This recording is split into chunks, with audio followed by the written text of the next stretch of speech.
Welcome to the Waking Up Podcast. This is Sam Harris. A few questions about my Ask Me Anything episodes have come in. I announced recently that I'd be making my AMA podcasts exclusively for supporters of the show, and some people have grumbled about this. Even some of you who support the show have told me that's not what you want, because one of the reasons why you are supporting the show is to make it freely available to everyone. To people who are just discovering it, to people who can't afford to support it. And I totally appreciate that sentiment. But there's actually a deeper issue here. I'm trying to inspire a culture of sponsorship, which cuts against our tendency to expect everything for free online. And human psychology being what it is, only a tiny percentage of people will be moved to fund the creation of content that they can get for free without any other incentive. When we did the online survey to gather information about my proposed live podcast tour, one of the questions we asked was, do you support the podcast? And if not, why not? And the responses to that question were fairly eye-opening. Of course, many people said they simply can't afford to support it. Even giving a few dollars a month would be a real sacrifice. And many felt bad about this. And my response to that is, don't be insane. Okay, that's exactly why I'm happy the podcast is free. And even if you're not in that situation, if you're giving a few dollars a month to this show, and that puts you anywhere near the edge of your comfort zone, stop supporting the podcast. I don't want anyone making a tangible sacrifice to support this show.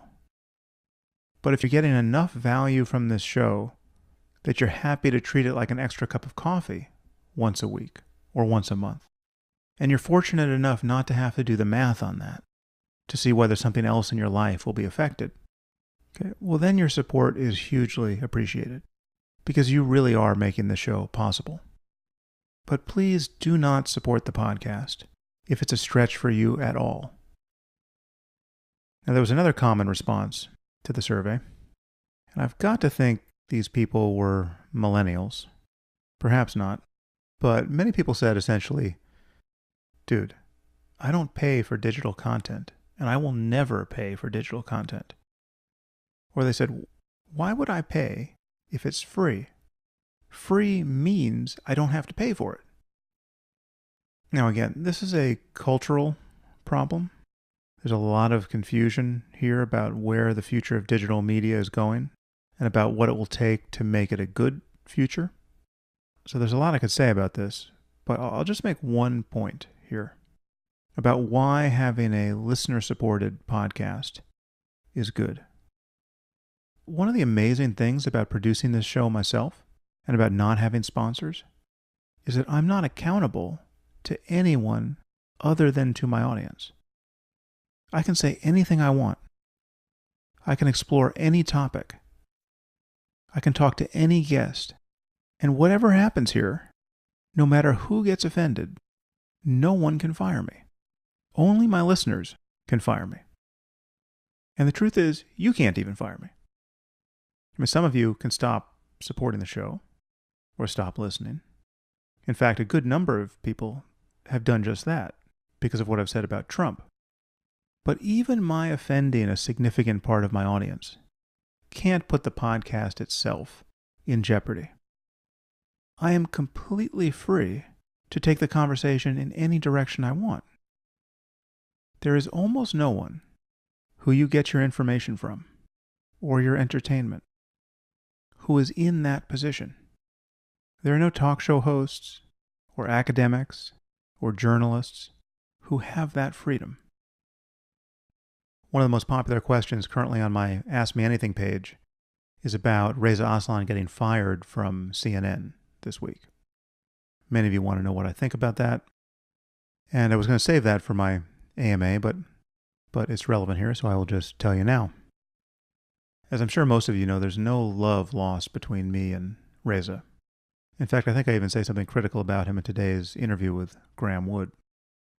Reza is, without question, one of the most unethical people I have come across professionally. But nevertheless, CNN gave him a show called Believer. I only saw a few clips, which I found very entertaining, but for reasons which I think Reza would not have been entirely happy with.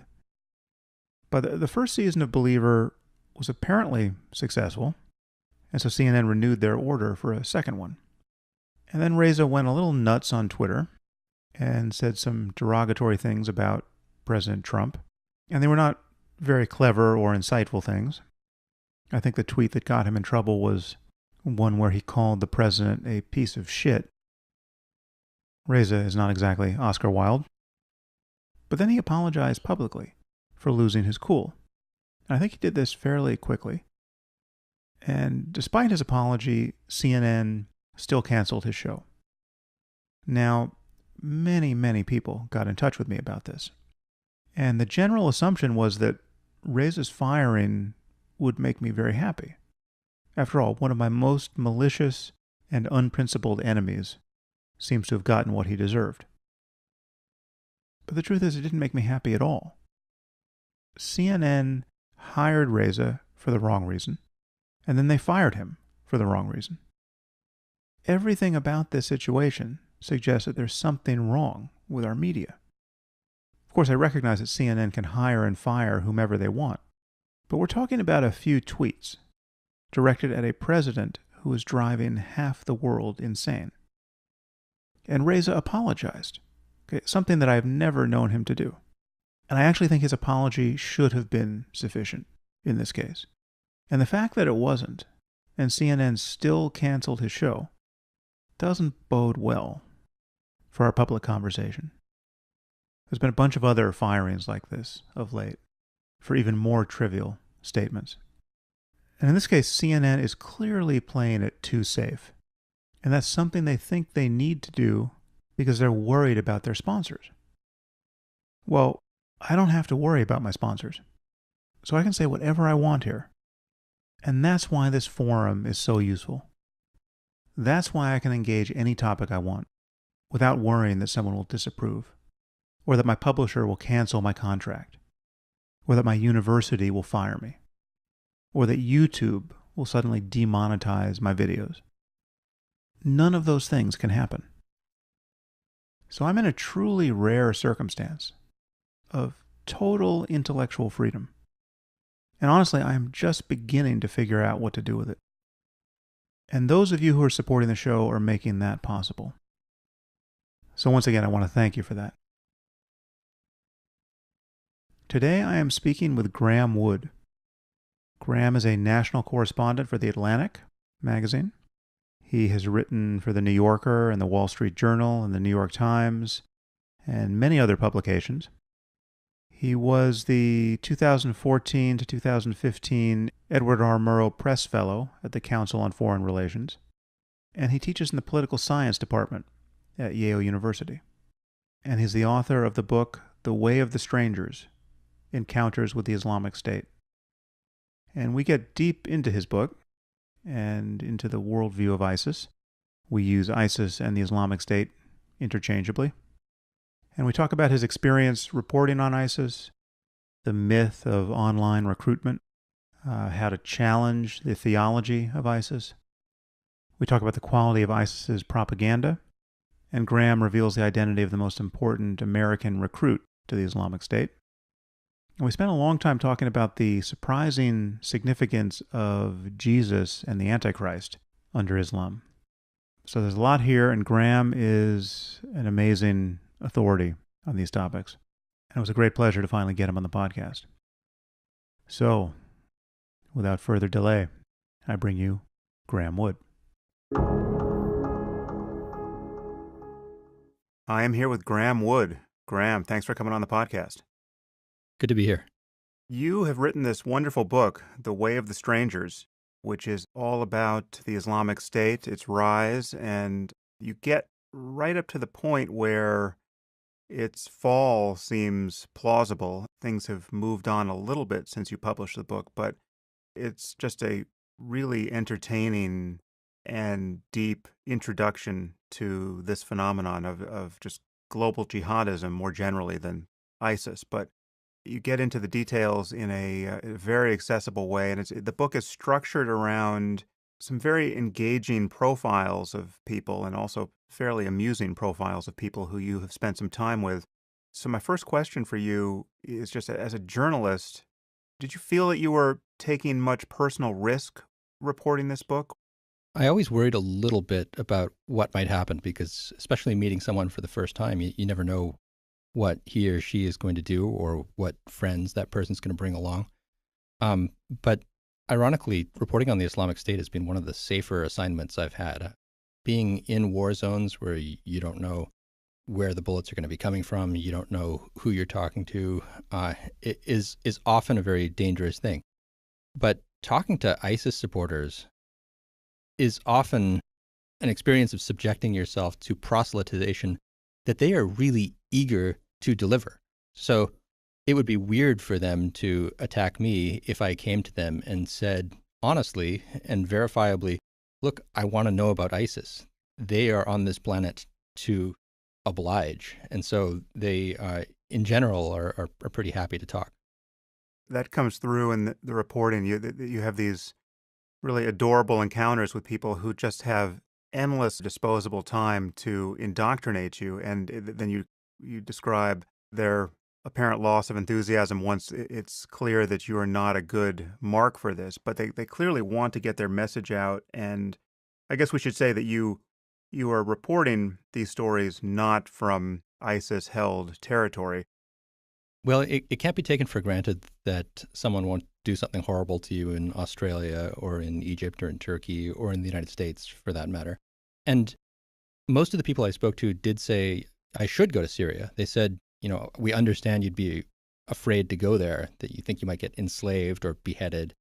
But if you went there with permission, unlike how James Foley went, you'd be okay. So the most dangerous encounters that I had were probably in places that we don't otherwise think of as terribly dangerous, like maybe Norway or Australia or the United States, where you're going to a cafe in a part of town that you don't know, and you never know if there's going to be a van that pulls up next to you and pulls you away. That was always a danger, but in the end, I was mostly just in danger of being overfed by these people. Hmm. That's an interesting point. This idea that if you went to Syria or Iraq and spoke to ISIS directly, you'd be safe if you did it through the appropriate channels. I was amused and slightly alarmed to see that John Walker Lindh from his prison cell was somebody who was advocating that you do that.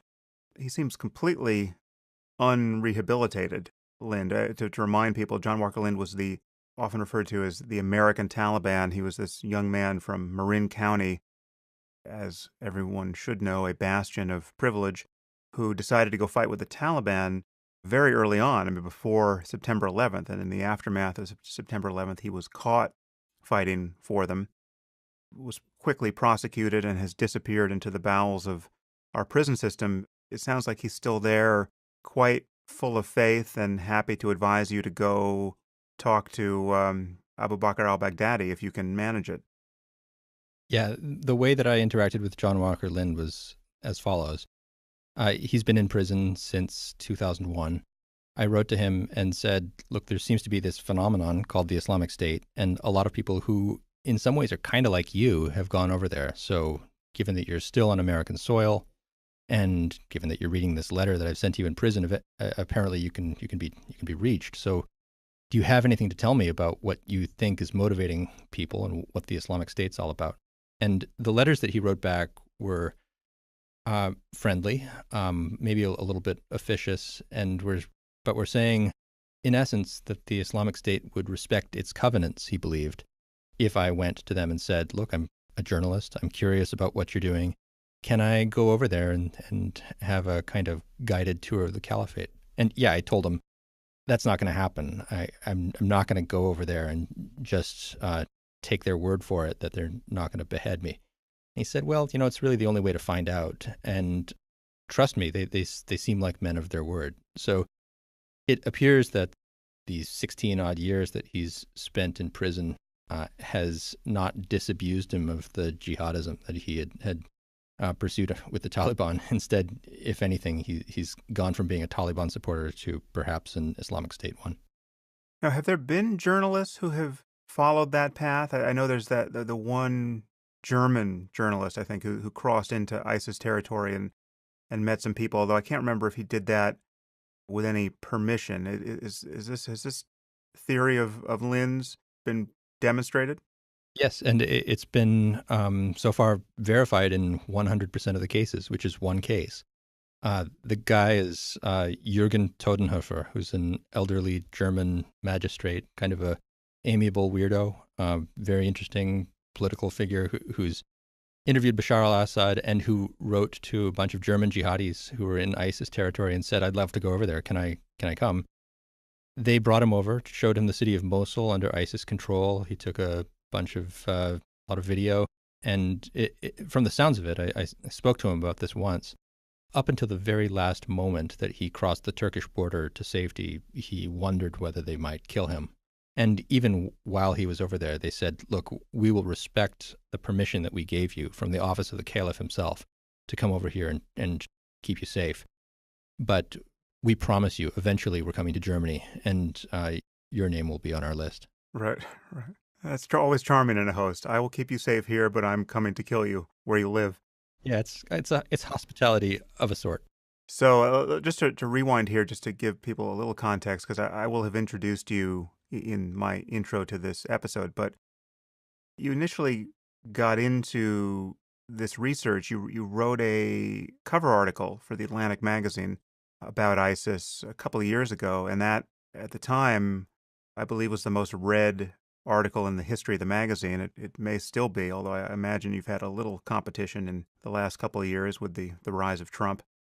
And now you have gone on to write this book. You and I actually did, before I had a podcast, you and I did a long interview where I interviewed you for my blog.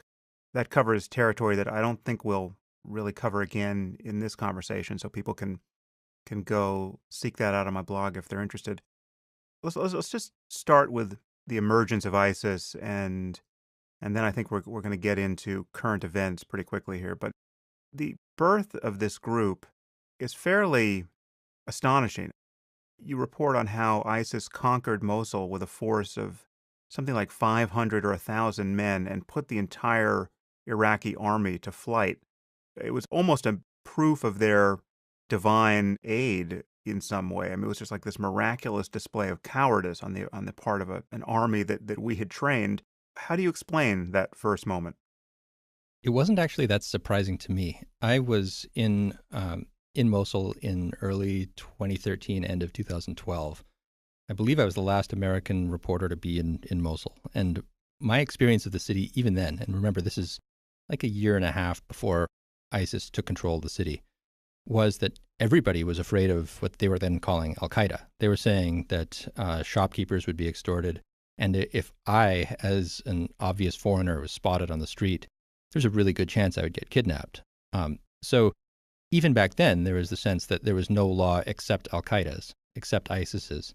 And there was definitely no respect for the Iraqi army. So when ISIS came to town and actually took over the city with 400 or 500 guys, a bunch of pickups, machine guns, and so forth, it was like, yeah, this was a city that was anarchic before, and they were almost just making it official.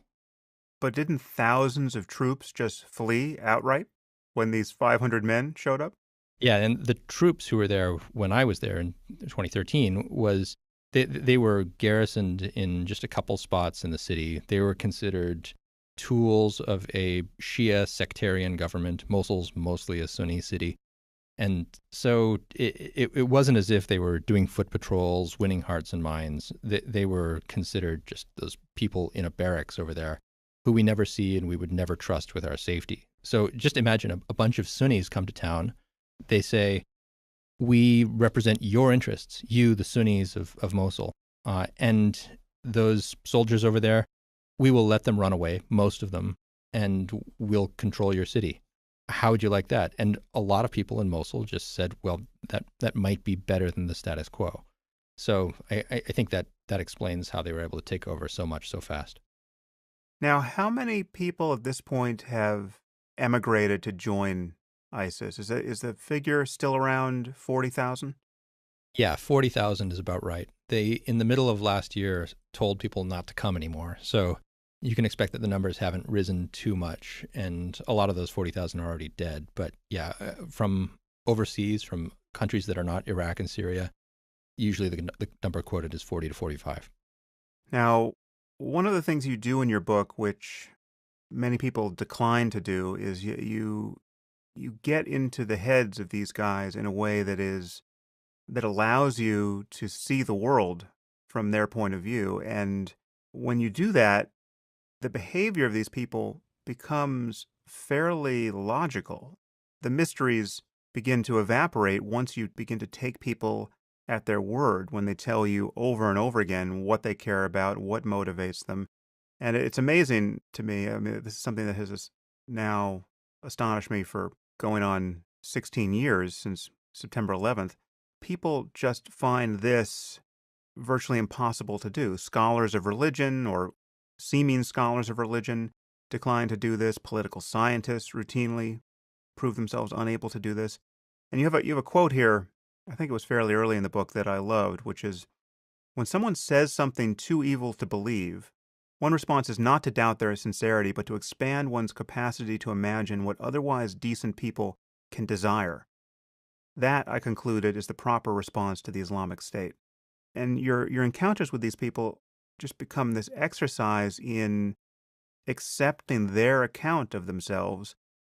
You pressure test it in a variety of ways because no account is free of internal contradictions. But it's just, from my point of view, a very satisfying excavation of a worldview, which you tackle again through many of these profiles you do with jihadists of various commitment. You know, you gave a list of a few disciplines that have been neglectful in their duty to explain some of these things: religious studies, political scientists, and so forth. And in some ways, I've taken to heart messages that they've given about Muslims in other contexts that they seem not to have applied themselves in this one, which is that we in the West, non-Muslims, secular academics, we have taken it upon ourselves to speak on behalf of people from far-off lands, for brown people, for Muslims. And so part of what I was doing was just heeding the call to instead listen to them, let them speak for themselves. It's not as if I, by examining their socioeconomic status or the political circumstances of where they come from, can expect to just understand what they believe about the world. I will be able to understand some things, but why not talk to them? Why not let them speak for themselves? And so what I ended up doing was, I think, an exercise that was as much anthropological as journalistic. It was trying to describe a culture, a mindset, a view of the world, and to describe it in a way that the people who were speaking would recognize as accurate or at least interesting. One thing that is, I think, surprising or will be surprising to many of our listeners is that this myth of purely online recruitment is, in fact, a myth. There's this picture that has emerged, which is that people get recruited entirely on the basis of online contacts, and they have no affiliates in the real world that could explain how their sympathy got bent toward jihadism. I'm sure there must be some pure cases of that where it really is an internet phenomenon, but for the most part, that is a myth. Yeah, for the most part, that is nonsense. The idea that people will just go on Twitter and be told ISIS is the way to go, read these websites, read Dabik magazine, and get a ticket to Turkey, and you're on your way. That is not how it goes in, as far as I can tell, almost any cases of men. I'll get to women in a second. Usually for people who go over there, they know somebody who's already gone. Obviously, there was a first mover, someone who went over and told his buddies, hey, it's really nice over here. There's a house that I got as soon as I arrived, and that kind of thing. But in general, there's someone who you've met outside the mosque or in a cafe or on a sports team, and that person has done something important in showing you that a human being can go over there. It's not gods who have gone over, but people like you and me, and that changes everything, and everything flows from that. Now, in the case of women, a little bit different. You could look at the women who were recruited to Al Qaeda, and first of all, there aren't very many of them. Al Qaeda was like a military organization who was very male, and it mostly thought of women as encumbrances because they wouldn't be fighting. Whereas with ISIS, they're trying to create a society. And so they need men, they need women, they need children. And so they've had to reach out in different ways. And for that, online recruitment has been really, really valuable. They've been able to talk to people who otherwise would be in very conservative milieus where it's not like they could go talk to some stranger, leave the house whenever they wanted. And so online, you can find people who are purely online recruited and who eventually made it to Syria if they're women.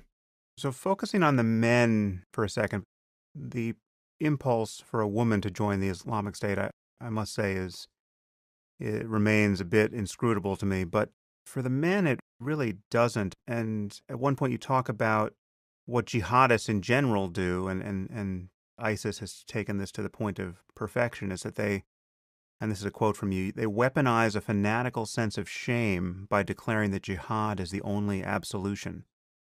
Talk about this notion of shame for a moment, because it probably doesn't have a reference point in the ears of many of our listeners. When I was being recruited to an ISIS-like organization, this was before the time of ISIS, I was in Cairo speaking with a guy I could only describe as a master recruiter. And one of the first things that he would try to emphasize to me was that I had done horrible things in my past.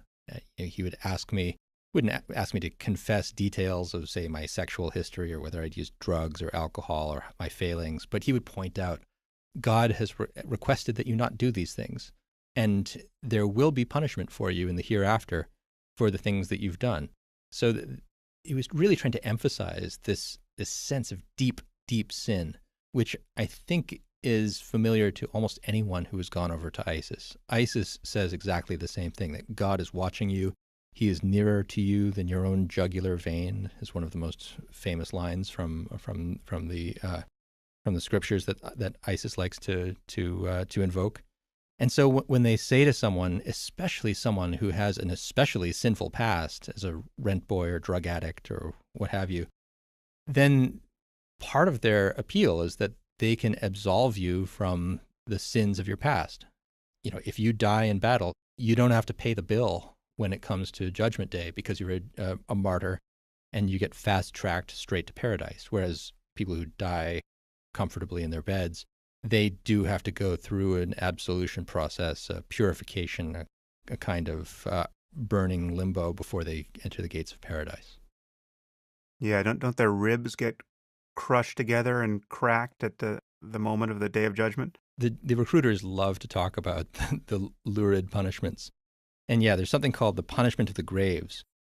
This is not just, by the way, an ISIS thing. This is part of a fairly orthodox reading of the idea of the hereafter in Islam, that when you die, like, you get trash compacted within your grave and you scream as your ribs crack and eventually touch each other. And the only ones who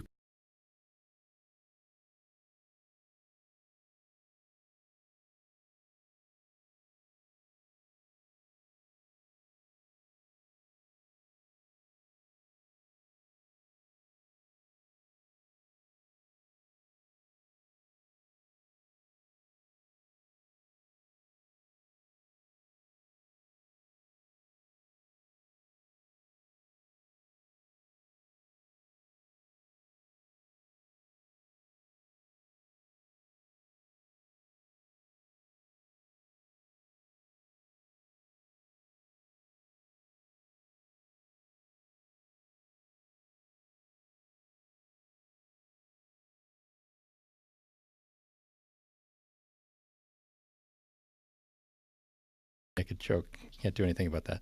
This is something you keep confronting throughout the book. You continually bump into the problem of arguing against the Islamic State's theology. And unfortunately, it's a non-trivial problem. It's a problem that, as I said, many scholars and many mainstream Muslims shirk. And I guess the pun on the Arabic term for polytheism should be intended there. So many so-called moderate Muslims and their apologists just lie about the doctrines from which the Islamic State is drawing its inspiration. At one point, you quote the head of CARE, the Council of American Islamic Relations, claiming that there are no end-time prophecies in Islam. I hear people like Reza Aslan say that the Quran abolishes slavery, right? There's no support for slavery in Islam. Countless people have said that ISIS has nothing to do with Islam. President Obama quite famously said this over and over again. One reason why I think Hillary Clinton lost is that she seemed inclined to follow that quite delusional line.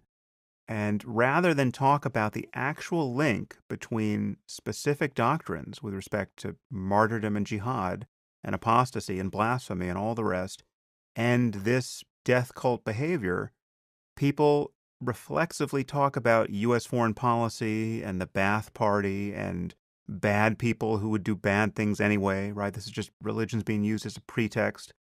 They claim that ISIS has no theological justification for its actions. At one point, you quote somebody, I think it was a Guardian writer, who even argued that ISIS drew its actual inspiration from the French Revolution and from the scientific Enlightenment. You have people like Tariq Ramadan saying that ISIS is not a religious phenomenon, it's purely political.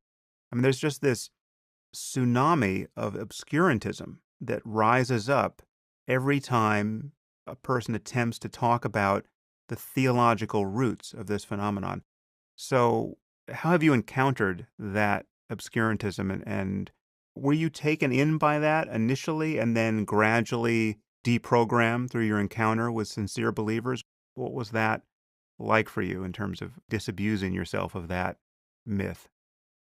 I had the fortune or maybe misfortune of encountering ISIS-like beliefs or jihadist beliefs abnormally early in my life. I was about, let's see, I was 22 years old when I first met someone who was a follower of bin Laden. I was at a conference in Peshawar, Pakistan.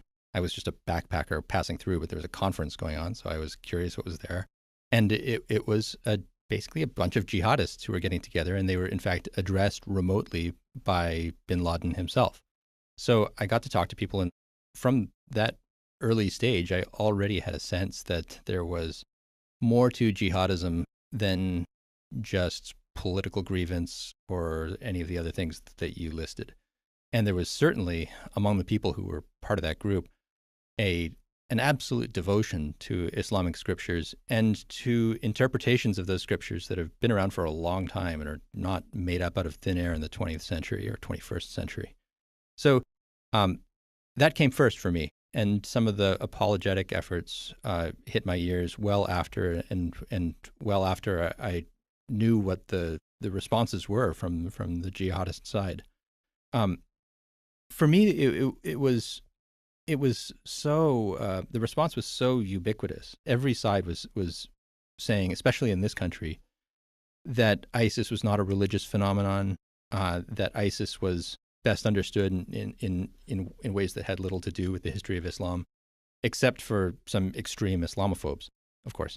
So that sentiment was so constant that for me, what was much more interesting was to find the Muslims who were actually opposed to ISIS and who, unlike the ones who would say, hey, slavery has been abolished in Islam permanently and forever, and or that ISIS has no knowledge of its scriptures, was to find the ones who didn't have that level of ignorance or willingness to lie about the history of the religion.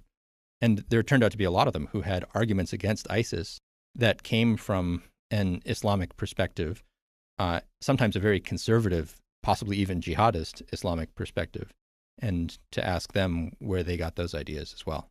Much has been made of the fact that some recruits to the Islamic State were found to buy books with titles like Islam for Dummies, as though this proves that religion played no real role in their behavior because they obviously didn't understand their religion all that well.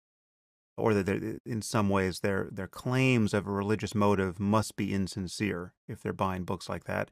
And again, this is precisely the sort of point that I've heard someone like Reza Aslan make on television, right?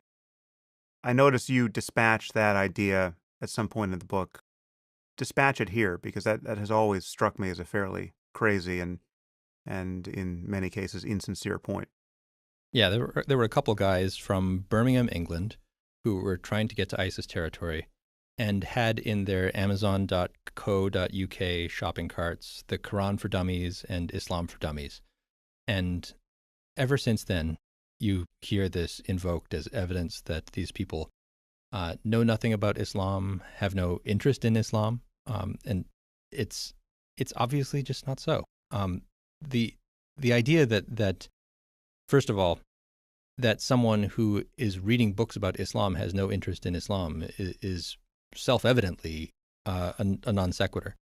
But beyond that, you have to understand that the amount of time that someone has spent as a devoted jihadist or pious Muslim is not correlated with the intensity of their feeling of devotion or piety. I think a lot of people think that how do you judge whether someone is a believing Muslim? Well, you look at time in grade. How long has this person been identifying as a Muslim? And the answer for many ISIS supporters is true. It's rather short. But how intensely do they believe this? Quite a lot. So you find people like Mehdi Hassan, now of Al Jazeera, who will at any chance invoke this example. We should say now of The Intercept, right? Isn't he writing for The Intercept? Yeah, I think he's Al Jazeera and The Intercept now. And anytime you talk about this, you're likely to hear someone, not always Mehdi, say, look, this is an example of how foolish these people are. And I'm not saying they're not foolish. I would just point out that educating yourself, reading books about Islam is the sign of someone who actually cares a lot about this stuff. Now, the other point that people will make about someone who's reading the Quran for Dummies is that this person is not a learned Muslim. He's not a sheikh or an Al-Azhar trained theologian. And I would not deny that. What I think people miss from this, though, in their zeal for denigrating the followers of ISIS, is that in any human population, you would find some people who are novitiates and some people who, a small fraction of people, who are learned scholars of the faith. You know, you could go, as Rukmini Kalamaki once said to me, if you went to a small town in Italy and you approached people coming out of Mass on a Sunday and you asked them about obscure doctrines within Catholicism or canon law, the average person would have no idea what you were talking about. Would you then conclude that that person's not Catholic or has no interest in Catholicism? No, the person just came out of Mass and probably identifies very closely with Catholicism. Just happens not to be someone who is tremendously learned. And that's the case, of course, with the majority of Islamic State recruits as well. Yeah, it's a very important point, this time in grade illusion that I think you've aptly named it, because the point gets made another way quite frequently too, which people will say that the person has no background in a madrasa, for instance, right? This is someone who had a fairly secular background and then all of a sudden has changed his worldview, as though no sudden change could be sufficient to count as a real religious conviction. But of course, people have awakenings to one or another religion all the time. And when you trace people's connection to the rest of the community, what you find rather often is not necessarily jihadism, but you find a religious context which is fairly conservative by any comparison with even with Christian fundamentalism in the West. And as you find throughout the religious landscape, you find that religious ideas are systematically protected from criticism. So the belief in paradise is endemic to planet Earth in one or another form, and it's certainly incredibly well subscribed throughout the Muslim world among Muslims who have varying degrees of commitment and knowledge about the faith. And so people who can seem quite secular still live, in many cases, their entire lives in a context where a belief in paradise and the legitimacy of martyrdom and the divine origin of the Quran and all the building blocks of this worldview are in place, whether they've taken a real interest in it or not up until that point. I can give you an example of how some of these ideas go from being dormant to being active. Um, a lot has been said about the apocalyptic side of ISIS. ISIS officially believes that the end of the world is coming, and it's coming at ISIS's instigation, at their hand. And it's not going to be pretty, and it's going to cause the Antichrist to come back and great battles and so forth. These are not things that are generally spoken of in mosques. If you go to your local mosque, you're very unlikely to find an imam screaming about the end of the world. Just like if you go to your local church, this is probably not going to be the favorite topic of a sermon at any megachurch. Although there will be a kind of understanding that these ideas are out there. And in the case of Muslims, as one scholar told me, this is the kind of thing that is told to Muslim kids when they go to bed at night. It's stories to make them be good kids, to obey their mom and dad, to think about good and evil and try to develop a moral sense. They're not stories that are necessarily going to be weaponized into ISIS. They're just part of the folklore of a culture. Now, ISIS, it finds people who have been told these stories, and these are largely benign stories, I think, and then it comes to them and says, all right, all those stories you've heard that were not emphasized by your religious authorities, they're real. They're happening right now. And since people have been hearing them over and over again, it's a fairly simple action to wake them up to the idea that these great battles are happening right now, and you better get there soon, otherwise you'll be thought of in the hereafter as someone who ran away. Yeah, well, I want to talk about the end times prophecies in some detail because they really are the goofiest stories ever told, and the fact that anyone believes them literally is fairly astonishing. But before we get there, so you said that in the course of reporting this book, you encountered people who were not mere obscurantists with respect to ISIS, but still disagreed with them. So you found scholars who, rather than play hide the ball with the articles of faith, they dealt with the theology of ISIS in a more honest way. I mean, they would acknowledge, for instance, that the prophet had sex slaves, right? Rather than condemn slavery or even sexual slavery, the prophet practiced it, right? This is unambiguous in his biography. And it's not an accident, therefore, that ISIS thinks they can do this. And therefore, the challenge is for honest critics of this sort of faith to find a theological basis from which to criticize it. How did those efforts appear to you? I mean, did you find people who were offering a counterpoint to the theology of ISIS that you felt could sway potential jihadists?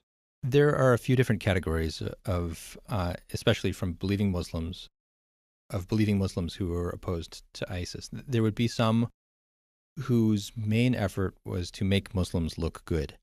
I would put as an example, CARE would probably be one organization that was involved in that and trying to say, look, we are not ISIS. And it's true, they are not ISIS. They're not supportive of ISIS.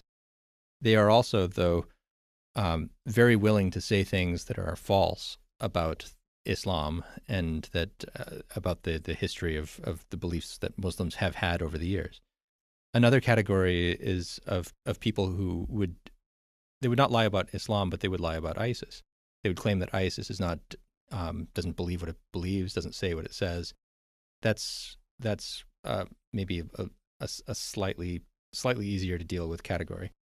And then you'd find others whose knowledge of their own tradition is extensive enough that they couldn't possibly simply deny the reality of slavery in Islam, or amputation of hands of thieves, or beheading sorcerers and apostates. And that last category was what I found to be it was, first of all, a diverse category. There were different Muslim scholars, Muslims within it. But it was also the most interesting because, as you say, they were not playing hide the ball. They were instead engaging in a very complicated and sincerely felt battle within the faith.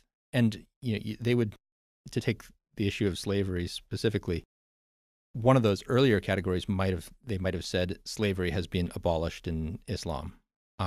That is true if you think Islam is the governments of Muslim majority countries. They have pretty much all abolished slavery.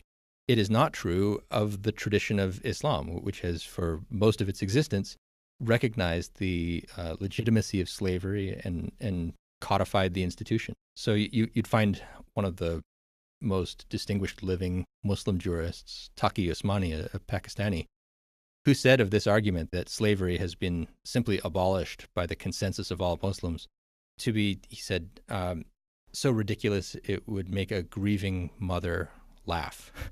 That's the person I wanted to talk to, was someone who's aware of the place in the tradition and yet was able to give me an explanation of why ISIS's version of this was not okay.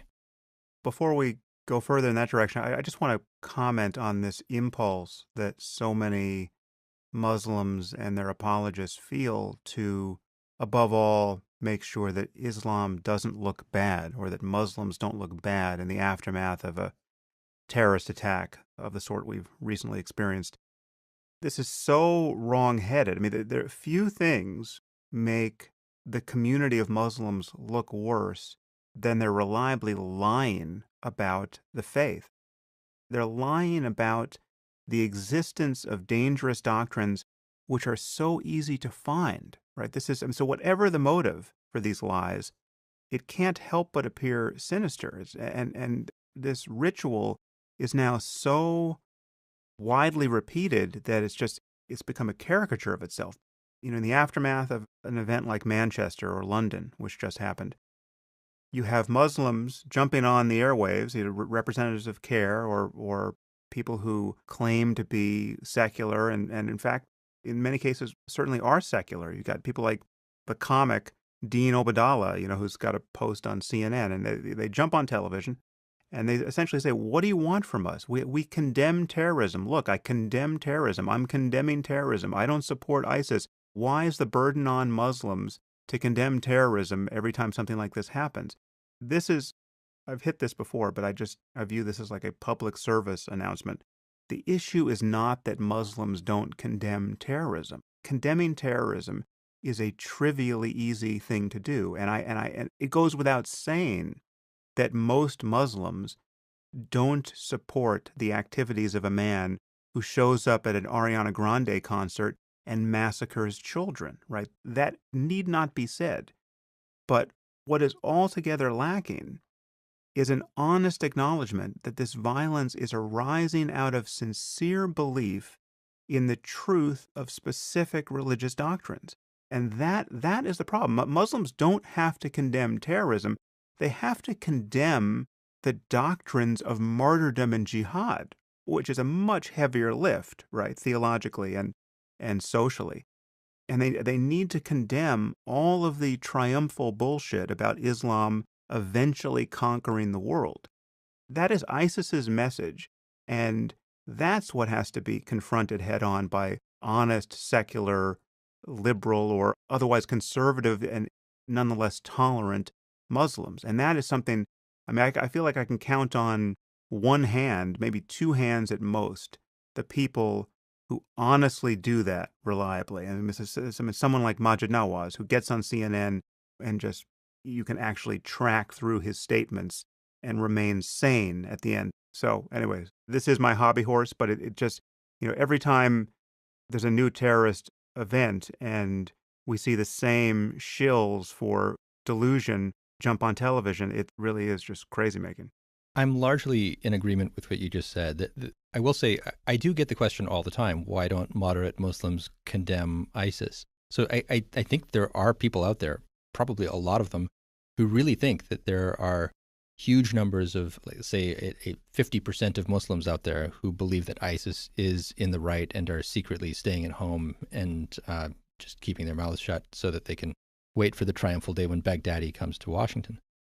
So that's simply false. There is no population of Muslims in anywhere in the world that approaches 50% that think that ISIS is just straightforwardly on the right track.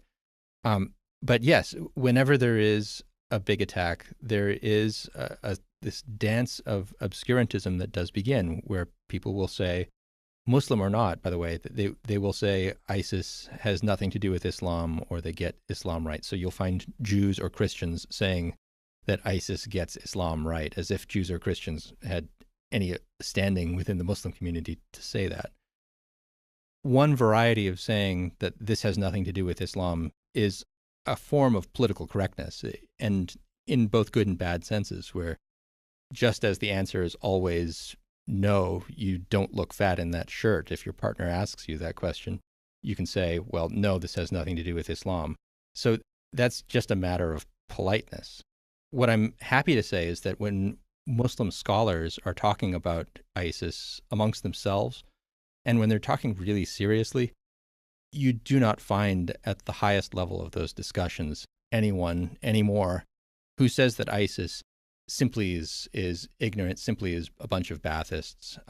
There are instead, in many cases, they will actually now lead the discussion, start the discussion by saying, yes, ISIS is a Muslim organization with sincere belief in the correctness of its interpretation of the Quran and the Prophet and the life of the Prophet Muhammad. People like Hamza Yusuf, who's probably the most prominent American Muslim scholar, says exactly that. And another Sharia scholar friend of mine, he said to me, look, if I hear another Muslim say that Islam is a religion of peace, I'll kill him myself. So even within the community, we've got to a point of within the Muslim community, we've got to a point where people are tired of platitudes about Islam and are much more willing to talk about ISIS's interpretation and, successfully or unsuccessfully try to debate them in an honest way. Let's talk about just the quality of ISIS's messaging and how they've been so successful, and then I think we'll move on to what may be happening now in terms of the seeming fall of ISIS as a caliphate. But everyone is very interested to know what you think about the future of the ideology and the phenomenon of global jihad. One thing that I've always thought of as a very bad sign with respect to ISIS is just how good their messaging is. And as I once read from an issue of Dabiq, their online English magazine, on this podcast, and commented on the fact that one of the scariest things about it, from my point of view, was how good the copy editing was. There were no typos. I find typos in books printed by Princeton University Press, right? I find typos in my own books. Talk a little bit about just how they've managed to bring that level of polish off. They have a magazine called Dabiq, which is the source of the article that you read called, I believe it's Why We Hate You and Why We Fight You. And in the earliest days of Dabiq, it was a beautiful magazine. I speak from someone who writes in magazines for a living, and I can say that the copy editing was superb. And by the way, it was difficult copy editing. It had diacritical marks on the Arabic, and they really knew where those were to go.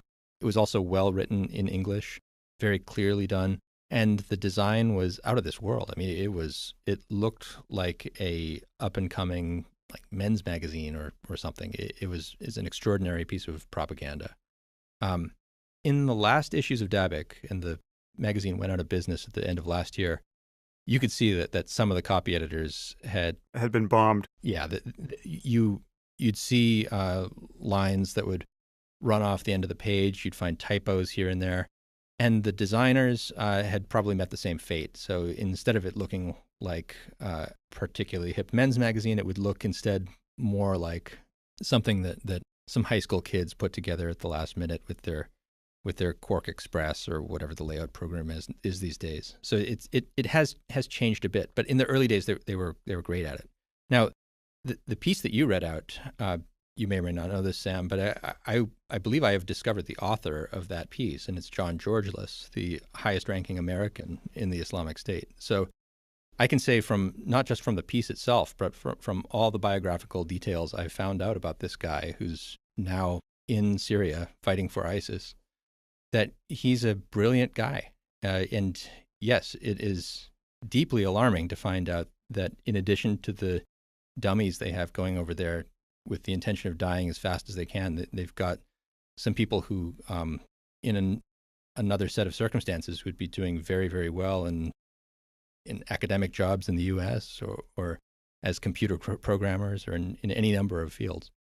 Yeah, well, I must say I detected some other signs of progress in the war against ISIS because when I was reading your book, I decided to Google someone you described as perhaps the smartest and most magnetic of the preachers there, this man named Turki al-Bin Ali, only to discover that I think he was killed maybe like 7 days ago in some drone attack.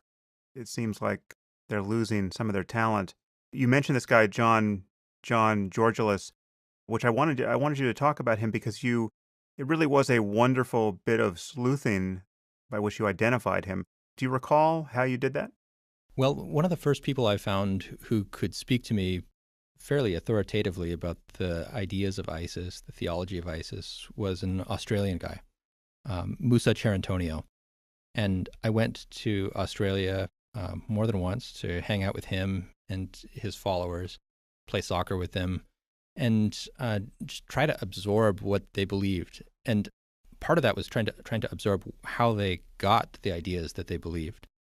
And Musa started talking about a figure named Yahya, who was clearly his teacher. He was the person who, if I stumped Musa, which was pretty rare, he would be able to go on his phone and send a message to Yahya, and Yahya would answer it. So I figured this guy at least was one more rung up the ladder than Musa himself. And Musa at that point was sort of the unofficial English language translator of the Islamic State. So he wasn't nothing. When I asked him, though, about more details, he wouldn't say more except that Yahya had been captured by the Free Syrian Army recently. And I gleaned that he was Greek. So I started looking around for people who had the beliefs that he had and who were calling themselves Yahya and who were Greek. And that had to be a pretty small universe. I mean, there are not very many Greeks in the Islamic State. And there certainly aren't very many people who believe all the things that the Islamic State believes and have the competence to explain why. Yahya had all those things. So eventually I found a reference to a guy who had a Greek name and who was an Islamic State ideologue. And his name was Ioannis Georgilakis, which is, again, one of those super unique names. It's a Cretan name. And so now I thought, okay, there's a guy in Crete who's evidently Musa's teacher. And so I started experimenting with permutations of what a convert to Islam might call himself if his original name is Ioannis Georgilakis. And Google was my friend here because there are not very many people who are looking for terms that follow exactly that. And then I eventually found a guy who called himself Yahya Abul Hassan al-Bahrumi, meaning the one from the Mediterranean, and a few other things that were indicative of fluent Greek speaking. Then through that, I was able to zero in on what the guy's name possibly was from seeing that he had some English-speaking friends. I figured maybe he might be Greek American, so Ioannis or Yahya in English is John. And eventually I found this guy, John Georgelas, who had been arrested for jihadist activities in the mid-2000s, and eventually was able to confirm that that was the guy, the teacher of Musa, and at this point, probably the most important American in the Islamic State. Yeah, that is a fascinating path by which you've proven your journalistic chops in a way that most journalists can't equal. That's really beautiful. Well, thank you. It was a lot of fun to do because, you know, this world of online jihadist ideology is not huge, and the people in it are such show-offs and such weirdos that they leave breadcrumbs everywhere. So yeah, it felt deeply satisfying from a journalistic or Sherlockian perspective to figure out the real identity of the guy. So then you went and you interviewed his father, right? I doorstopped his dad. Yeah. How did you set that up? Did you tell him exactly who you were and what you wanted to talk about, or was there an element of surprise in why you were there? It's a sad story. He's the only son in this family, and he's never coming home. So when I knocked on the door and said, "I'm here because of Yahya Abu al Hassan al Bahrumi," uh, the guy who answered knew exactly what I was talking about, and he had a kind of melancholy exhale before he sat down and talked with me for a very short time. And yeah, he knew that his son had gone completely off the deep end when it came to jihadism. But I don't think he even quite realized that it had led him to the preeminence that he had achieved in the Islamic State, or even that he had made it to the Islamic State until I informed him of this in mid 2015. So it sounded like from his father's point of view, John wasn't amounting to anything. It seemed like he could have no clue that he had achieved a non-trivial level of expertise in this domain of nihilistic weirdness. His son is a genuine leader of men and has a surprising mastery of Arabic.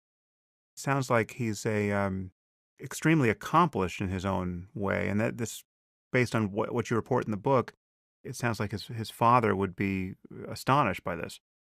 Yeah, his dad, it helps to know, is a former colonel in the U.S. Air Force. He's a practicing radiologist right now in North Dallas.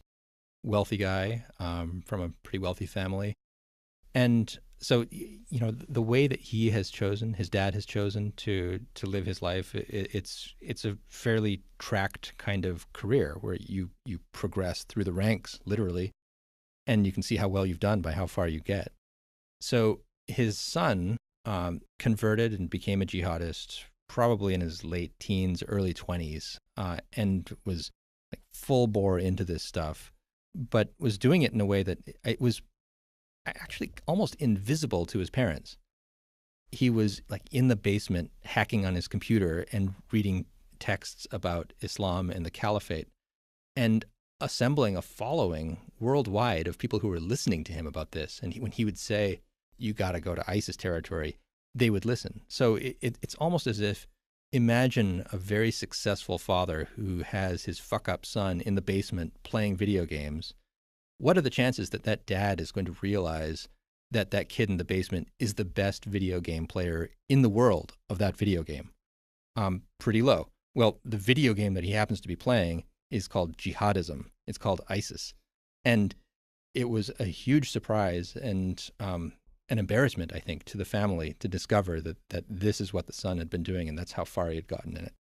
And this is really one of those cases which, it sounds self-serving to say it, and perhaps it is, but I mean, this is the kind of case that proves my thesis about the power of ideas. This is all you need to know that the necessary and sufficient conditions for jihadism need not include poverty or a lack of education or political oppression or living in some failed state. If you find specific ideas captivating, sufficiently captivating, that is all you need. And there are so many examples of this pure case where the person has no plausible political grievances, no prior relationships with anything that would make sense of a life-deranging commitment to jihadism. And when you look at the bios of even people who are raised in a more traditional Muslim circumstance, disproportionately these are well-educated people with other life opportunities who become jihadists. We're talking about engineers and even doctors and people not from the poorest families, but from middle-class families or better. So, I mean, someone like John, I recognize in him people I know, frankly, or even myself at age 20. It's like when I look at what I did when I dropped out of college and got really into meditation and spent what amounted to years on silent meditation retreats, that was all defined by the ideas that I was finding credible. And then so it is with any human life. And but for the fact that I happen to be into meditation and thinking about the nature of consciousness, and didn't happen to be into thinking about the pleasures that await martyrs in paradise and the need to spread the one true faith to the ends of the earth, that is the relevant difference, not a background of subjugation by the Israelis or having been victimized by U.S. foreign policy. So, I mean, I find someone like John, on some level, completely unsurprising, even though, it is on its face fairly surprising that someone with nothing but an internet connection can suddenly become the most important foreign recruit to ISIS. I'm glad you say that about the familiarity of John's type and the kind of questing behavior that he had as a teenager, because I felt the same way. I described the way I unmasked John. It was largely through, I was a language nut when he became a jihad nut. And I felt the same kind of satisfaction of kind of discovering a realm of ideas that I devoted myself to.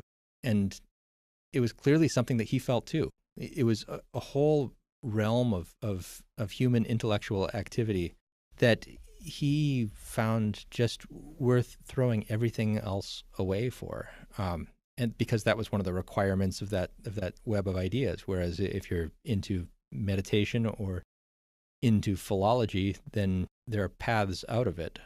With jihadism, there was really only one direction it could go. And once ISIS came about, it was like, yep, this is the moment we've been waiting for. And of course, as soon as he possibly could, he was going to take his family off to Syria and, come pretty darn close to getting them all killed.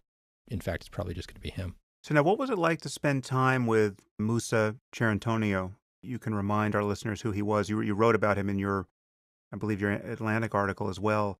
But he's this Australian jihadist voice. He was, more than most people you profile, your gateway into the mind of the true believer. What was it like hanging out with him? It was lots of fun. Musa was not answering queries from journalists when I first reached out to him. And I think that was because the queries were sort of along the lines of, hey, when are you going to attack next? Tell us about your plans for world domination.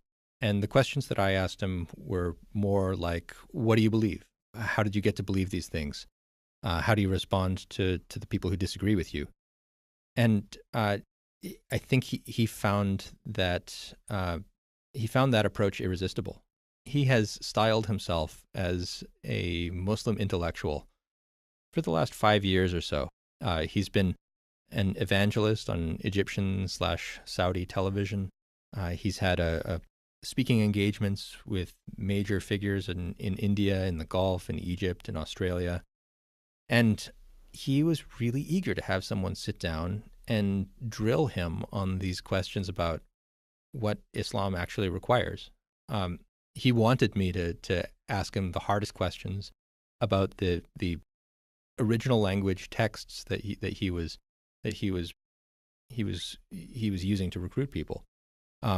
So it was several days at a time of intellectual combat, which is a deeply satisfying thing when you're talking to someone who really believes in what he's talking about. On the topic of really believing what you're talking about, let's unpack the end times prophecies a little bit, because there are two characters that play an inordinate role here at the end of the world. The first is the Antichrist, and the second is Christ himself. I think many listeners will be surprised to know that Jesus plays a significant role in the end times from the point of view of the most true believing Muslims. Well, let's talk about the Antichrist and Jesus in through a Muslim lens. Who is the Antichrist, and where do we think he is at the moment? We think that the Antichrist is chained on an island, probably in the Red Sea. He's a big guy, has reddish skin. One of his eyes is kind of droopy. It's covered as if by the skin of a grape. And he's around right now. He's on Earth, and he's waiting for his moment to come. And he's been around for at least 1,400 years, hasn't he? Because wasn't he interviewed at some point when Muhammad took the Arabian Peninsula? Didn't someone show up on that island and tell the Antichrist that the gears of history were now turning? That's right. He granted, I guess, an exclusive interview to a ship full of wayward sailors who were washed up on the island and then met a guy who was horrific. He was described as being hairy and you couldn't tell his face from his ass. And that guy said, "Oh, come on over here and meet this fellow who's chained up." And the guy on the island in chains was the Antichrist. And he asked, "So has Muhammad arrived yet?" And the sailors said, "Actually, yeah, he's in Mecca right now." And the Antichrist said, "Oh, good. Well, that means my time is nearly at hand," which I don't know if he got it wrong or if 1,400 years just doesn't count for very much in the grand scheme of Islam. But the next step is, after there's a restoration of the caliphate, which according to ISIS has already happened, and big battles between the Muslims and the Romans, which may have already happened at Dabik, the Romans being either NATO troops or Turks, or depending on what your interpretation is, then the Antichrist will sort of appear, and a series of truly catastrophic, weird, apocalyptic events will take place. Once the Antichrist frees himself from his chains, there will be drought across the planet. 1/3 of the planet will go without rain 1 year, 2/3 of it the next. There will be a severe lack of food. And the Antichrist, among other powers, will have the ability to conjure a kind of like false food and like throw it out to adoring crowds and have them come to his aid. And anyone who opposes him will just get hacked to pieces, cut down. Any Muslims who find him will be able to identify him because he'll have written in an invisible ink that only Muslims can read the word infidel across his forehead. And even illiterate Muslims and children will be able to read that across his forehead. So as he's traversing the earth, throwing out steaks and burgers from his wagon to adoring crowds and hacking to death believers, the Muslims will eventually be just a few left. There'll be just 5,000 or so left, and they'll be encircled by the forces of the Antichrist in Jerusalem. And then it gets really interesting. So as the Muslims are praying there, encircled, waiting to die, Jesus, who, as you say, a prophet in Islam, revered in Islam, second only to the Prophet Muhammad himself, will descend to the city of Damascus, not far from Jerusalem, and then hightail it to Jerusalem to the aid of the Muslims who are praying there. And once they recognize him, the caliph at the time, who will be a figure known as the Mahdi, will say, "Hey, you're Jesus, aren't you? You should really lead us in prayer." And Jesus will say, "No, really, that's your duty. Why don't you lead us in prayer?" After prayers, though, Jesus will not be willing to take it anymore. He will go grab a spear, call for the gates of the city to be opened, and run into the armies of the Antichrist, eventually catching the Antichrist as he flees and stabbing him in the back with the spear until the Antichrist he doesn't just die, he dissolves as if salt in water. And Jesus will hold up the bloody spear and say, "We win." And Jesus, it's important to point out, not divine according to Islamic theology. He's a man like you and I are, and yet he's been hanging around for now 2,000 plus years, having ascended to heaven, wherever that is. We'll have to get Neil deGrasse Tyson back on the podcast to tell us where one could ascend to and descend from when the time is right. Is there any thought spared for how implausible it seems that someone who's not divine could be available for the end times when they take thousands of years to roll around? Well, he's not divine, but he was a prophet. So the fact that he's been spared a human death so far by bodily ascending to heaven at least puts him in something other than the category of ordinary guy. When he comes back to Earth, interestingly enough, that that bit where I said he declines to lead the Muslims in prayers, the reason he does that, according to many interpretations, is it's his way of saying, I'm no longer a prophet. The last of the prophets was Muhammad, so I can't be a prophet. And if I were a prophet, of course I would have led you in prayer, but instead I'm just a guy, and we will rule together, the caliph and I. But I'm a human being, and I'll die as a human being once this is all finished. But in the meantime, I've got this magic power of terrifying the Antichrist and making him deliquesce once I've stabbed him. I'm still hung up on the island in the Red Sea. The Red Sea is not that big, and there can't be that many islands there. It seems like this Antichrist could be easily found. Yeah, you would think so. And, one of the reasons I enjoyed talking to Musa so much was he took this kind of objection seriously. Maybe not as seriously as I would have liked him to, but he would bring it up himself and say, look, it does seem weird that a fully charted, navigated body of water might have a island large enough to conceal a guy, but maybe there's a rock on top of the hole that he's been living in. What do we know? If we're already in the territory of having to believe things that we don't see with our own eyes, because we're talking about Islam, we're talking about religion. So this might just be one more thing that, it seems weird, but it's not the first weird thing we've had to believe.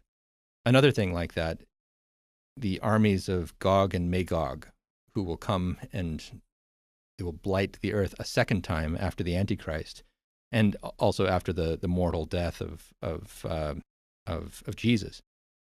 The Gog and Magog are somewhere in Central Asia, concealed behind an iron wall, a huge iron wall. And you find among apocalypticists in Islam, there's often this discussion of, okay, now we have geospatial intelligence and satellite imagery where we could see if there was a huge iron wall somewhere in Central Asia. We would have noticed it by now. So what the heck is going on?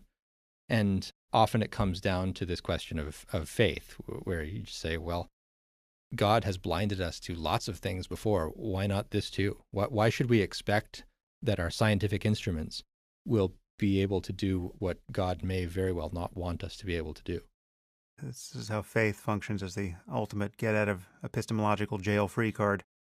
So what is the state of the Islamic State now? So you've written this book. When did your book come out in hardcover? The book came out at the beginning of this year. So even in the last few months, there have been signs that the caliphate is shrinking, at least in terms of its physical territory in Syria and Iraq. What is the state of the military assaults upon Abu Bakr al-Baghdadi's actual territory, and how do you view the future of the state part of the Islamic State? And then no doubt we need to talk about the export of this ideology throughout the world into what is, I think, aptly described by Majid Nawaz as a global jihadist insurgency. So I'll say first what the physical reality is of ISIS's control of territory in Iraq and Syria. And then there's this separate question of how they think of it, how they explain it, how they say that despite the loss of territory, there is still a going concern. So they've lost huge amounts of territory, especially in Iraq. They've been rolled back from the high water mark, which was probably the end of or middle of 2015, to a point where they've lost well over 50% of their territory, and they're almost out of their largest city, which was Mosul. It's not looking good for them. I mean, they were able to continue to expand until they got to the farthest reaches of Sunni Arab majority territory. And then at that point, they kind of hit a brick wall. And because of fighting back and better organization among their enemies, they just lost territory over and over and over again. And that's probably going to continue.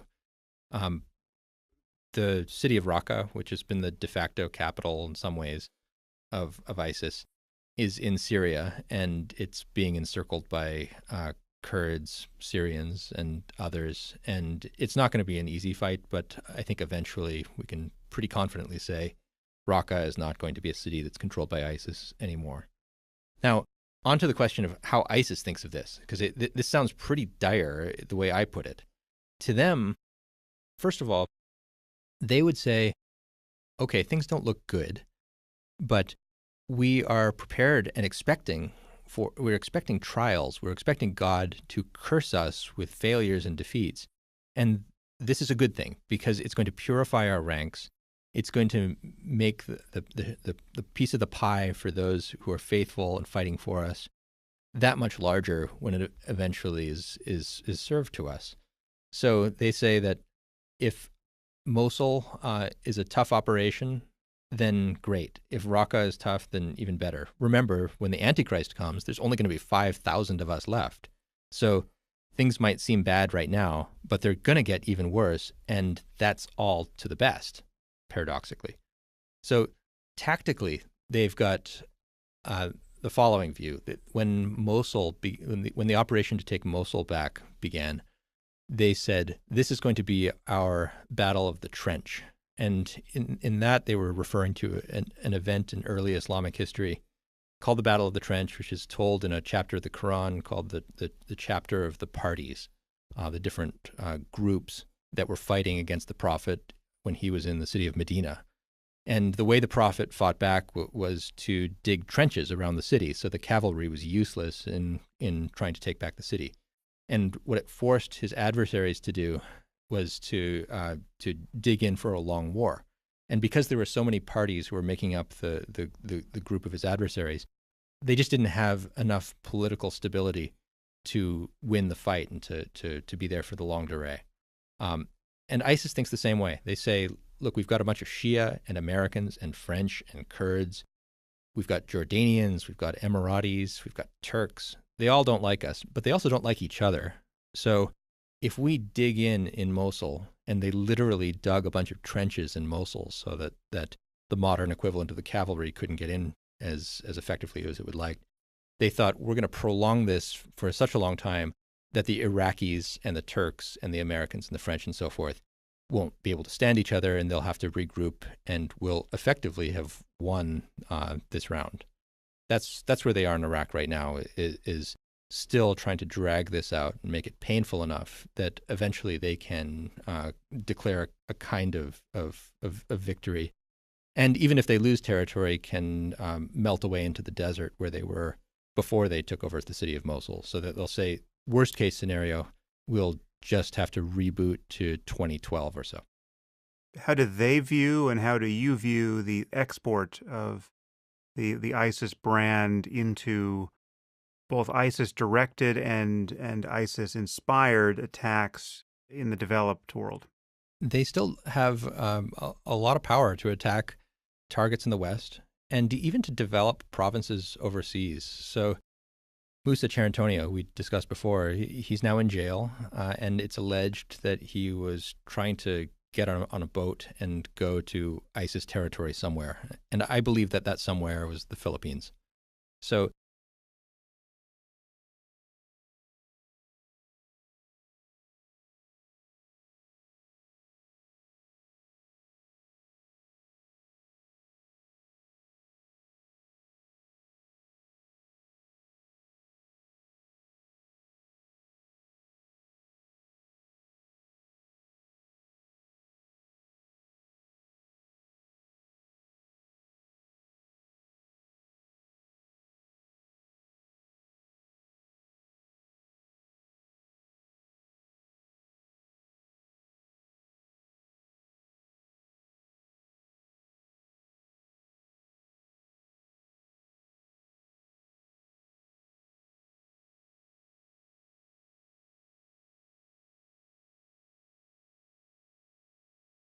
they certainly aren't exhausting their weaponry, since at this point it just consists of rented trucks and knives. In the aftermath of these kinds of attacks, I don't know what to think about all the energy that is spent trying to decide whether this is a ISIS-inspired attack or an ISIS masterminded attack. I understand why the latter would be of greater concern, or at least it would be something that would have to be followed, because you want to be able to roll up whatever organization exists. And there's a level of sophistication that comes with people having been trained overseas and all that. But on some level, the merely inspired attack, I mean, what's often called a lone wolf attack, though most of these wolves aren't all alone, those are even scarier. I mean, those prove that ideas are sufficient, and these ideas spread really in the friction-free environment of just human conversation and Twitter feeds. And the distinction between ISIS-inspired and ISIS-led, I feel like, is an instance of not seeing the forest for the trees, because the bigger issue is the phenomenon of jihadism worldwide. And that is an idea-born phenomenon that, as you say at some point in the book, and as you just alluded to now, the most fertile ground to plant these sets of ideas is in these destabilized places where, above all, people will have a natural craving for security, right? I mean, so you're talking. I mean, I think at one point you say that ISIS has even put feelers out into the Congo to see if they might set up shop there. I mean, you go to places where you find this pure Hobbesian condition of total stateless disorder. And when the jihadists roll into town, this is what the Taliban did in Afghanistan, now decades ago. When the jihadists roll in, they say, we're going to give you order at a minimum. We're your saviors in that proximal sense. And then now let us tell you about all the other good things we're going to give you under the aegis of the one true faith. Yeah. So to speak first to the directed versus inspired attacks, you alluded to this too, and I think this is the main reason the distinction is going to be important, is that the directed attacks are just much worse than the inspired ones. Unfortunately, at this point, we have something that looks a bit like a data set for what actually causes an attack to claim a lot of lives. Having ISIS actually direct it seems to matter an enormous amount. You get something that looks like Bataclan, which killed a huge number of people, compared to London Bridge, which was probably, we don't know for sure, but probably inspired and killed only, and I use that word advisedly, 7 people. Remember, there were 3 guys with knives and a van who decided to do this and had plenty of time to plan it, and they killed only 7 people. And, I'm pretty sure, Sam, you and I could figure out a way to kill more than 7 people in a more horrific way before I finish speaking this sentence. So the people who have been fighting on ISIS's behalf in an inspired way have been pathetic in what they've done, and we would not want to see many more directed attacks. Except one thing, Graeme, is I would point out is that we have the example of Orlando, which is the only real difference there being that it happened in the U.S., where the perpetrator had ready access to firearms, and there you have something much more like a Bataclan level attack. Now we're talking 49 people killed by one person who didn't seem much more talented in his evil than the London attackers. That's true. ISIS in some of its magazine articles recently has suggested ways to kill people, and I won't repeat them right now. But they're very sinister, and they're much more horror movie like, much more diabolical than what we've seen so far. The very fact that people haven't been able to operationalize these far worse ideas suggests to me that they're still, first of all, very foolish tactically, and kind of grasping at straws a bit too. They're not people who are great at planning things, and thank goodness for that, because if they were, I think, an Omar Mateen scenario would probably be more common than it's been. Usually, it's just someone gets a knife in the back on a train, and it's bad for that guy, but it's good that it's not hundreds of people. Instead, it's just one. You mentioned this issue of instability, and I spoke to a Central African intelligence chief who said that in his country there had been dozens of ISIS supporters, and especially as Libya and Syria became hard to travel to, they'd been looking elsewhere.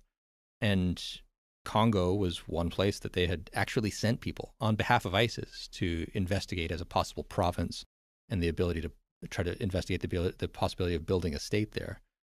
I would just point out that this might be a point of agreement between you and me, and also those who urge us to look at the political background of the places where ISIS is operational. I mean, it's not irrelevant that a place would have no government and that people would be willing to look to ISIS as just a source of stability. What I think that the people who want to stop there in their analysis get wrong is that ISIS uses that opportunistically. They say, okay, we will provide that stability. In exchange for that, we will be able to tell you how to properly live your lives and what the nature of God is and the violence that you're obliged on his behalf to wreak upon your neighbors. So it's sometimes suggested that we need to look only at the politics, only the social background, or only at U.S. foreign policy. It's not irrelevant what that foreign policy is or what those political situations are. But I think what people mistake is using religion opportunistically for those political ends, when often it's those political means being used for religious ends. And that, in fact, is how things have shaken out in the case of ISIS. It's an important point, and it's important that we are not really ever tempted to ignore that variable in our analysis.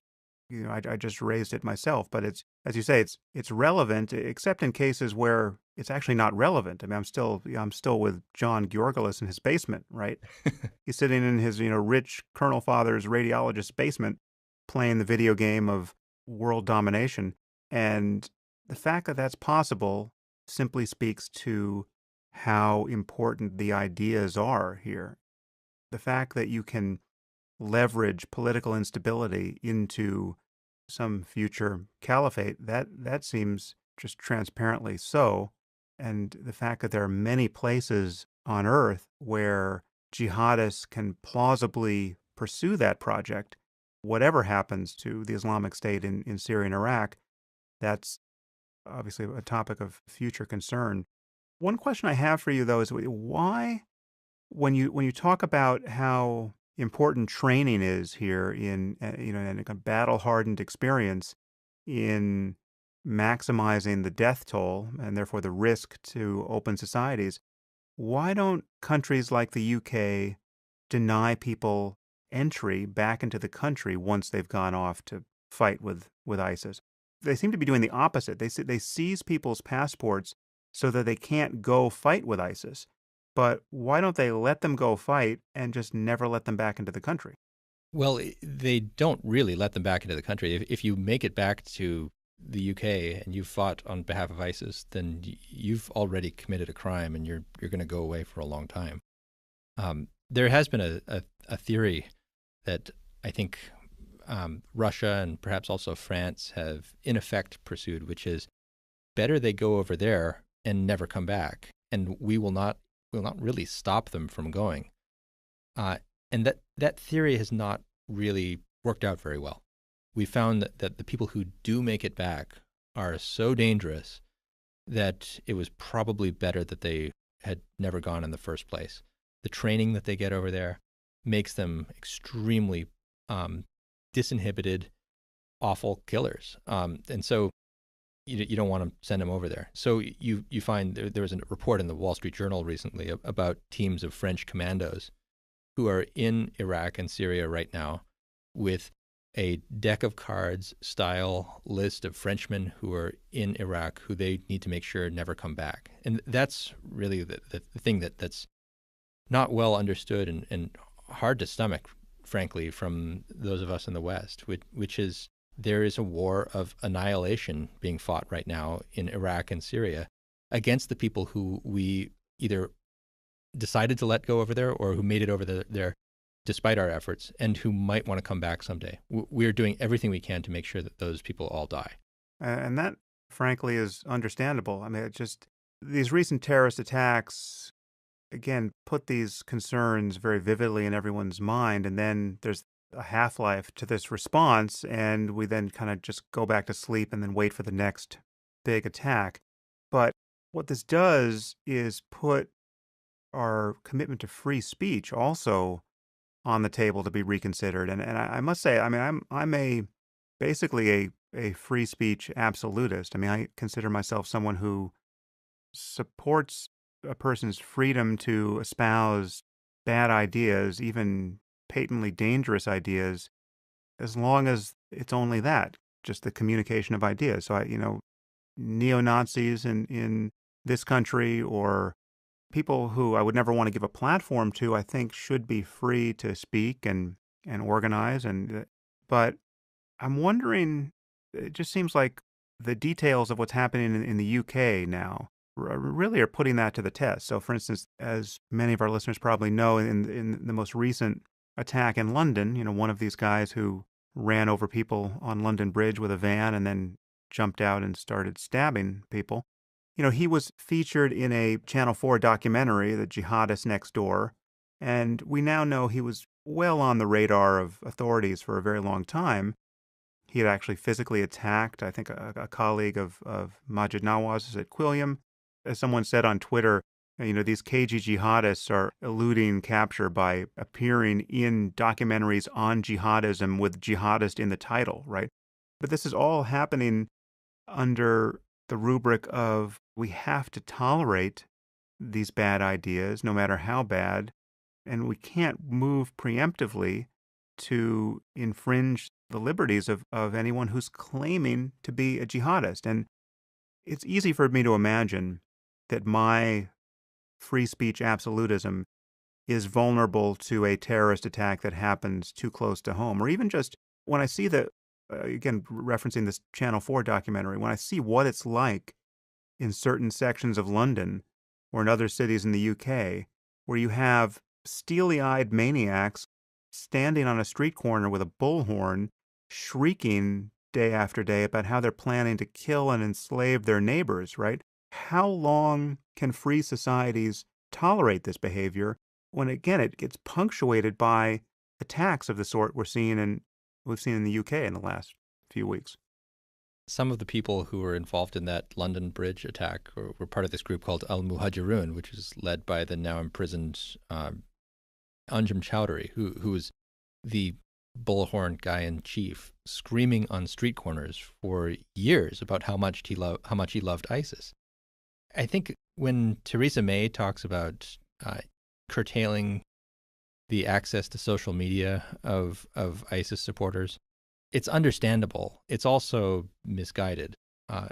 I think it's ridiculous that it took as long as it did for Twitter and others to kick Anjem Chowdhury and his followers and other ISIS supporters off their platforms. But I got to say, I'm American enough to think that in the end, I want these ideas to be out there. I want them, if someone believes them, I want that person to be loud with that bullhorn rather than secretly hanging out with his friends and conspiring to do something. I want that person to be as identifiable as possible, so that we can react when it's starting to look like he's putting his ideas into action. Most of the people who are in this group in the UK are, I think, known to authorities. It's not a surprise that we find that each of these attackers in Manchester or in London has let all of his neighbors know that he's a scary guy. They're always aware of that in advance, and it's really for the best that they've been encouraged to be as loud as they have. It doesn't tax my belief in free speech very much at all. What does it mean to act against them preemptively? You have to imagine it's requiring some level of surveillance that fans of civil liberties will find a source of discomfort. What do you do when it becomes patently obvious that a person has nothing but the most treasonous and dangerous intentions for your society? You're listening to everything he says. What are you to do when it becomes unignorable? I don't have a great answer for that. We could take the example of John Walker Lindh, who my reading of his correspondence is that when he is sprung free in a matter of less than 2 years, I guess, he is going to be an ISIS supporter. He's going to be a free man who is legally permitted to have his disgusting beliefs. And it won't be until he buys a knife and lunges at someone that he has done something obviously criminal. Is that ideal? Obviously not.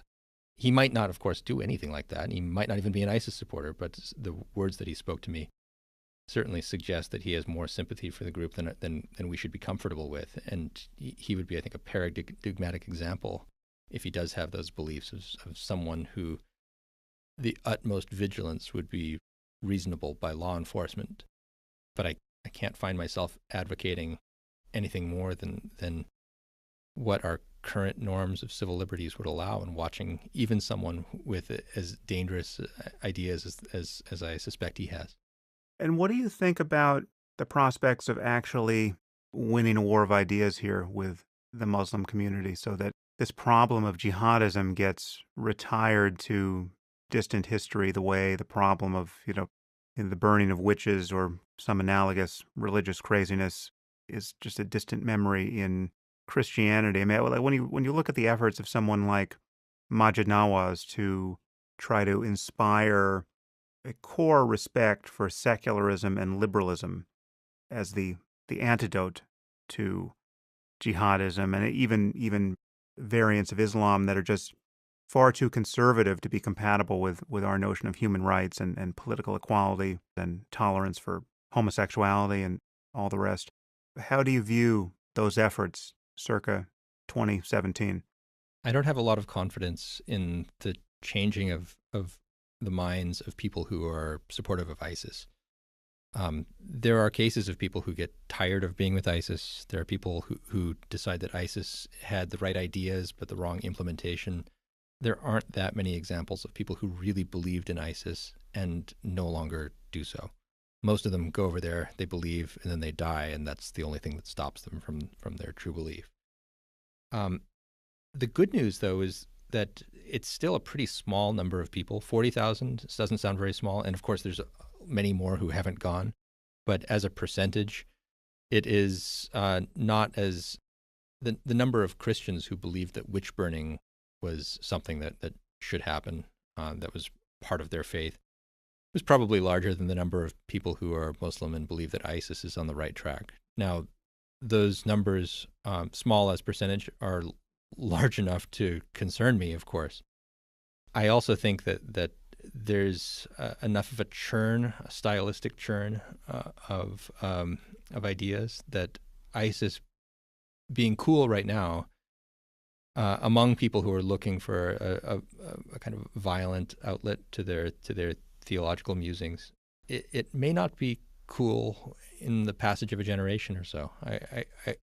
I don't like the numbers as they stand, but I also don't have a lot of confidence in those numbers holding for the next generation. They might get worse. They might get better. It's we're not really in a position to decide those things unless we're actually able to annihilate enough people who are reseeding them for the next generation. Well, I'm going to seize on that as a very qualified, hopeful note. Let's just both do our best insofar as we can offer anything here to make ISIS seem even less cool than it in fact does at the moment. Yeah, here's to that. I'll say this. After spending more than 2 years thinking about ISIS, and to the exclusion of most other things, I think it's less cool than ever.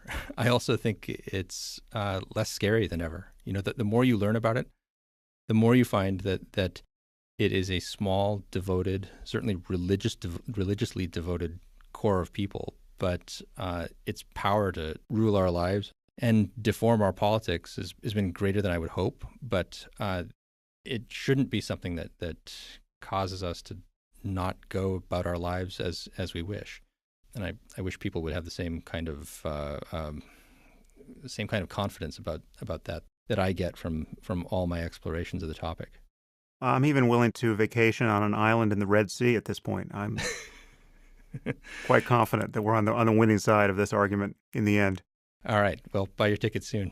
Listen, Graeme, thank you for everything you're doing. You're fantastic to read and talk to, and I encourage our listeners to get your book because it really is a fun read, and this problem while it may go away ultimately, it's going to be with us, I think, for as long as we live. Please keep up what you're doing. I know you want to move on to other topics, but don't completely forget about this one because you are one of the most reliable voices here. Thank you so much, Sam. It's been a pleasure. If you're enjoying the Waking Up podcast, there are many ways you can support it. You can leave reviews on iTunes or wherever you happen to listen to it. Better still, you can tell your friends about it or share it on social media. And if you really want to make sure this project endures, you can support the show directly through my website at samharris.org/support. As a supporter of the podcast, you'll get early access to tickets to my live events, and you'll get exclusive access to my Ask Me Anything episodes, as well as to the AMA page on my website where you can pose questions and vote on the questions of others.